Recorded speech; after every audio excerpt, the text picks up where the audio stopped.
Louvado seja nosso Senhor Jesus Cristo. Nós vamos dar continuidade à nossa reflexão sobre Maria Santíssima.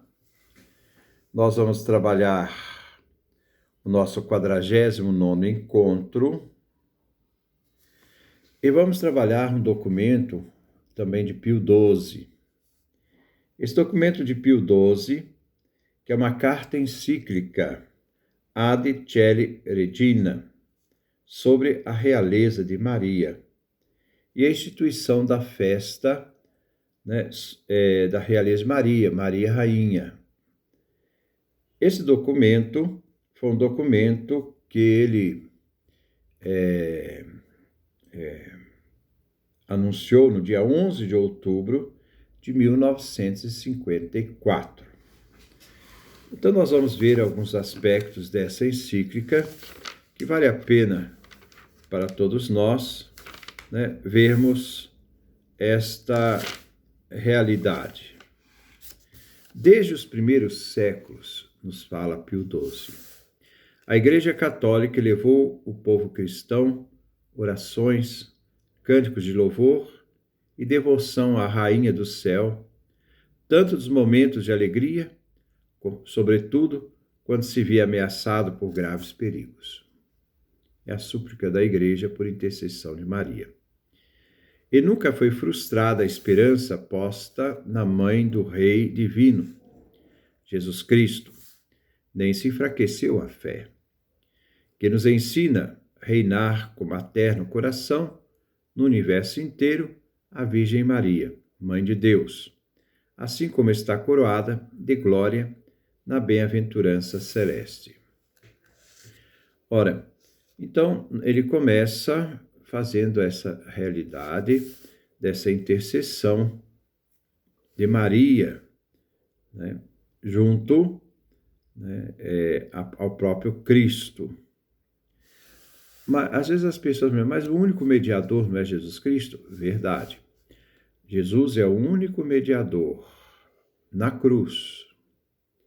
Porque foi na cruz que ele venceu a morte e nos deu a vida. Foi na cruz que ele então rompeu a inimizade que existia entre Deus e os homens. Então, a intercessão de Cristo, que nos une ao Pai, é da cruz. Isso não impede que outros também intercedam. É como algumas realidades que nós encontramos, vamos supor, no livro dos Macabeus, que nos fala, segundo Macabeus, que nos fala também da intercessão dos santos. Ora, depois das grandes calamidades que mesmo à nossa vista destruíram horrivelmente florescentes cidades, vilas e aldeias, está fazendo referência à Segunda Guerra Mundial, diante do doloroso espetáculo de tantos e tão grandes males morais, porque a guerra é um mal moral, destrói as realidades mais nobres que o ser humano tem, que transbordam em temeroso aluvião. Quando vacila às vezes a justiça, porque se perde o senso de justiça, e triunfa com frequência a corrupção, as pessoas querem sobreviver e perdem seu aspecto ético. Neste incerto e temeroso estado de coisas, sentimos nós a maior dor, mas ao mesmo tempo recorremos confiantes à nossa Rainha, Maria Santíssima, e patenteamos-lhe não só os nossos devotos sentimentos, mas também os de todos os fiéis cristãos. Mais adiante, ele vai nos dizer, no capítulo 5º, portanto, como coroamento de tantos testemunhos deste amor filial, a que o povo cristão correspondeu com tanto ardor, para encerrar com alegria o fruto do ano mariano, então ele havia proclamado o ano mariano, para encerrar o ano mariano, então ele determina essa definição da festa de Maria Rainha, que se aproxima do fim, e para satisfazer aos insistentes pedidos que nos chegaram de toda parte, resolvemos instituir a festa litúrgica da bem-aventurada Rainha Virgem Maria. Queremos recordá-los na presente encíclica para renovar os louvores da nossa Mãe do Céu e avivar proveitosamente na alma de todos a devoção para com ela. A realeza de Maria nos textos da tradição. Parágrafo 8º. Com razão, acreditou sempre o povo fiel, já nos séculos passados, que a mulher de quem nasceu o Filho do Altíssimo, a qual reinará eternamente na casa de Jacó, será príncipe da paz, Rei dos reis e Senhor dos senhores, recebeu mais que todas as outras criaturas singulares privilégios de graça. E considerando que a estreita relação entre uma mãe e seu filho, sem dificuldade, reconheceu na Mãe de Deus a dignidade real sobre todas as coisas. Isto é, Mãe de Rei, Rainha é. 9. Assim, baseando-se nas palavras do arcanjo Gabriel, que predisse o reino eterno do filho de Maria, e na de Isabel, que se inclinou diante dela e a saudou como mãe do meu Senhor.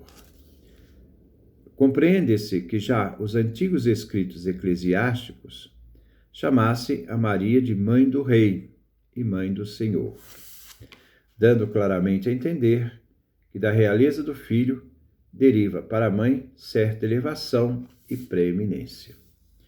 Então, esse parágrafo é interessante, né, de Pio XII, né, dando claramente a entender que da realeza do Filho, que é Rei, deriva para a Mãe certa elevação de preeminência. Eu disse anterior, Filho de Rei, Mãe de Rei, Rainha é. Santo Efrem, com grande inspiração poética, põe essas palavras na boca de Maria. Erga-me o firmamento nos seus braços, porque estou mais honrada do que ele. O céu não foi tua mãe, e fizestes dele teu trono. Ora, quanto mais se deve honrar e venerar a mãe do rei do que o seu trono. Em outro passo, assim invoca Maria Santíssima, Virgem augusta e protetora, Rainha e Senhora, protege-me à tua sombra, guarda-me, para que Satanás, que semeia ruínas, não me ataque, nem triunfe de mim o iníquo adversário. A Maria chama São Gregório Nazianzeno, Mãe do Rei de todo o universo. Mãe Virgem, que deu à luz o Rei de todo o mundo. Prudêncio diz que a mãe se maravilha de ter gerado a Deus, não só como homem, mas também como sumo rei. E afirmaram claramente a dignidade real de Maria, aqueles a quem chama Senhora, Dominadora e Rainha. Já numa homilia atribuída a Orígenes, nós estamos aí pelos anos 203 em diante, Maria é chamada por Isabel não só Mãe do meu Senhor, mas também Tu, minha Senhora. O mesmo conceito nós encontramos, se pode deduzir num texto de São Jerônimo, que expõe o próprio parecer acerca das várias interpretações do nome de Maria. Saiba-se que Maria, na língua siríaca, significa Senhora. Igualmente, e com mais decisão, se exprime depois de São Pedro Crisólogo. O nome hebraico Maria traduz-se de Domina, em latim.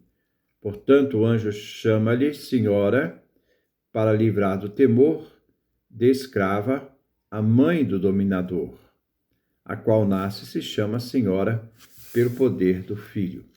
Então, sempre esses fundamentos bíblicos vistos a partir dos santos padres, que vão dar esse fundamento de que Maria é a Senhora, né? Maria é esta Quíria, Maria é esta pessoa que, por ter gerado o rei, também tem esse título de dignidade, deve ser reconhecida como essa Senhora Rainha. Santo Epifânio, bispo de Constantinopla, escreve ao Papa Hormisdas, pedindo a conservação da unidade da Igreja, mediante a graça da Trindade, una e santa, e por intercessão de Nossa Senhora, a Santa e Gloriosa Virgem Mãe, Maria, Mãe de Deus.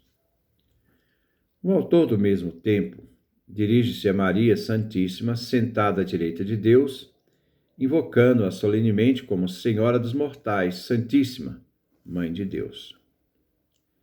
Já Santo André Cretense atribui muitas vezes a dignidade real à Virgem Maria. Escreve, por exemplo, leva Jesus Cristo, neste dia da morada terrestre, para o céu, como rainha do gênero humano, e sua mãe sempre virgem, em cujo seio, permanecendo Deus, tomou a carne humana. Em outro lugar, ele afirma, rainha de todo o gênero humano, porque, fiel à significação do seu nome, se encontra acima de tudo quanto não é Deus. Então, essa dignidade de Maria, essa realidade do qual ela participa do mistério da salvação. Nós vimos lá na questão da Assunção de Nossa Senhora que não se podia deixar corromper o corpo daquela que trouxe Deus no seu seio. E depois a consequência é que esse corpo é levado ao céu. Não viu a corrupção. Versículo 18. Do mesmo modo se dirige São Germano à humildade da Virgem, dizendo, senta-te, ó Senhora, sendo tu rainha e mais eminente que todos os reis. Pertence-te estar sentada no lugar mais nobre. E chama-lhe Senhora de todos aqueles que habitam a terra. Já São João Damasceno proclama rainha protetora e senhora, e também senhora de todas as criaturas.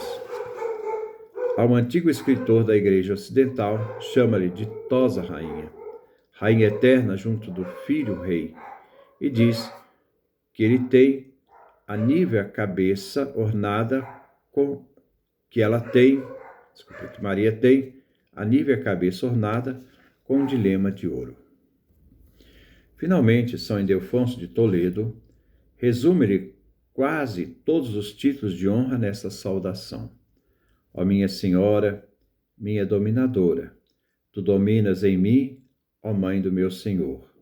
Senhora entre as escravas, rainha entre as irmãs. Belíssimo reflexão.